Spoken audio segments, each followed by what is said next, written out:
Welcome back. तो अब आ जाते हैं अनइंस्टॉलेशन के ऊपर। और इसको अनइंस्टॉल करने के लिए बहुत सारे तरीके हैं। एक तो वही है कि आप लोग यहाँ पर फंक्शन बना लो अनइंस्टॉल का, राइट। और फिर एक स्टैटिक फंक्शन को चलाना होगा, तो इसके लिए ये वाला फंक्शन स्टैटिक होना चाहिए। लेकिन कहानी बड़ी लंबी हो जाएगी, तो कहानी को थोड़ा सा छोटा करने के लिए मैं क्या कर देता हूँ, मैं एक फ़ाइल बना लेता हूँ यहीं पर। तो एक नई फ़ाइल आ जाएगी और वो हम लोग कह देते हैं uninstall.php, ताकि PHP जो है वर्डप्रेस जो है वो इस फ़ाइल को खुद आइडेंटिफ़ाई करे और अनइंस्टॉलेशन के लिए ट्रिगर्स जनरेट करे। और यहाँ पर हम लोग कोई हुक नहीं लगा रहे, तो डायरेक्ट जितनी भी प्रोग्रामिंग करनी है वो इसके अंदर करनी है। तो सबसे पहले तो हम लोग सिक्योरिटी चेक लगा देते हैं, और सिक्योरिटी चेक लगाने के लिए मैंने सबसे पहले कह देना है कि अगर एक चीज़ है वो अगर डिफाइंड नहीं है, और that is wp underscore uninstall underscore plugin। तो अगर ये डिफाइंड नहीं है, यानी कि प्रॉपर तरीके से अनइंस्टॉलेशन को कॉल नहीं किया जा रहा, तो ट्राई कर जाओ, ठीक है। उसके बाद हम लोग कहेंगे इसको कि जितने भी हमारे बुक्स हैं उन सारों को यहाँ पर स्टोर करो इसके अंदर। तो उसके लिए मैं कहूँगा कि गेट अंडरस्कोर पोस्ट्स, क्योंकि हमारे जितने भी बुक्स हैं वो सारे पोस्ट ही होते हैं। और यहाँ पर मैं कहूँगा कि एन एरे, और एरे के अंदर मैं कहूँगा जो हमारी पोस्ट टाइप है वो है हमारी बुक। और बुक कहाँ से पता चला, यहाँ से पता चला, ठीक है। तो ये हमारी पोस्ट टाइप है। और दूसरी चीज़ है नंबर पोस्ट,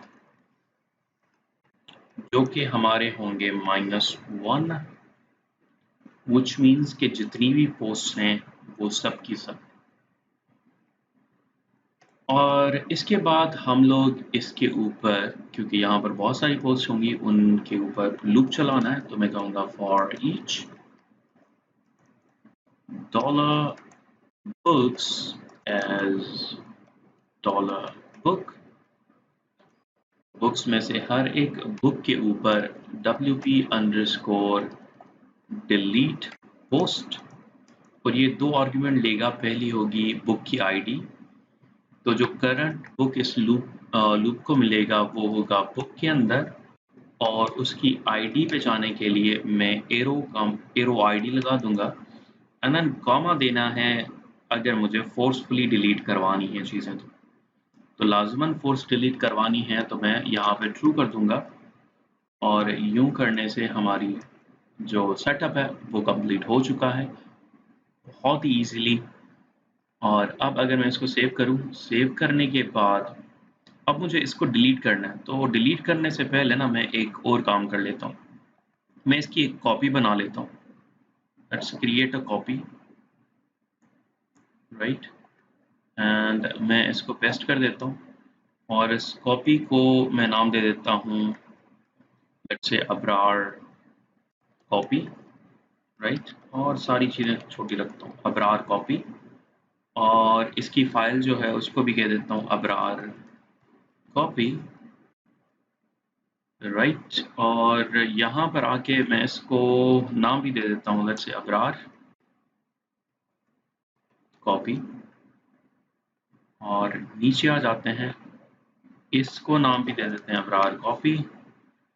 और नीचे जब इसको चलाते हैं तो उस वक्त भी मैं कह देता हूँ अबरार कॉपी, इंस्टेंस भी जो है हमारा अबरार कॉपी ही है। और इसके थ्रू हम लोग एक पोस्ट भी चलाएंगे और पोस्ट भी जनरेट करेंगे, और उस पोस्ट का जो नाम होगा वो मैं कह देता हूँ कॉपी, ठीक है। उस पोस्ट का नाम होगा कॉपी, और वो शो करवाएगा माय कॉपीज, ठीक है, थोड़ी सी चेंजेस कर देता हूँ ताकि मेरी जो एक्चुअल फाइल है वो डिलीट ना हो, बल्कि ये वाली फाइल डिलीट हो या ये वाला प्लगइन डिलीट हो, क्योंकि आप लोगों को वेरीफाई भी करवाना है कि वाकई में भी ये uninstall.php काम कर रहा है। और uninstall.php के अंदर भले आप लोग ये सारी चीज़ें इसी तरह से रखें, कोई मसला नहीं है, सिर्फ यहाँ पे आप लोगों को कॉपी रखनी पड़ेगी। ये वेरिएबल्स ऐसे ही रहें, उससे कोई फ़र्क नहीं पड़ता। अब मैं आ जाता हूँ अपने वापस पेज पे और यहाँ पर मैं रीलोड करता हूँ। यहाँ पर आपको फ़िलहाल कोई भी कॉपी नज़र नहीं आ रही, तो मैं कॉपी बना लेता हूँ और उसके लिए मैं यहाँ पे रीलोड करूँगा। ये रहा अबरार कॉपी, इसको मैं एक्टिवेट कर देता हूँ और एक्टिवेट करने से माय कॉपीज़ यहाँ पर जनरेट हो गया है। और अगर मैं यहाँ पर इसको रीलोड करूँ तो मुझे यहाँ पर कॉपीज़ नज़र आनी चाहिए, और कॉपीज़ तब नज़र आएँगी जब मैं यहाँ पे कोई लेट्स से क्रिएट कर देता हूँ। मैं नई चीज़ क्रिएट करता हूँ, this one is new copy, इसको मैं पब्लिश कर देता हूँ। और पब्लिश करने के बाद अब इसको मैं दोबारा से रीलोड करता हूँ एंड यू वुड सी कि यहाँ पर एक कॉपी बनी हुई है, राइट। अब डिलीट कर देते हैं इसको, इस पूरे प्लगइन को। तो मैं प्लगइन्स में आ जाता हूँ और यहाँ पर इसको डीएक्टिवेट करते हैं।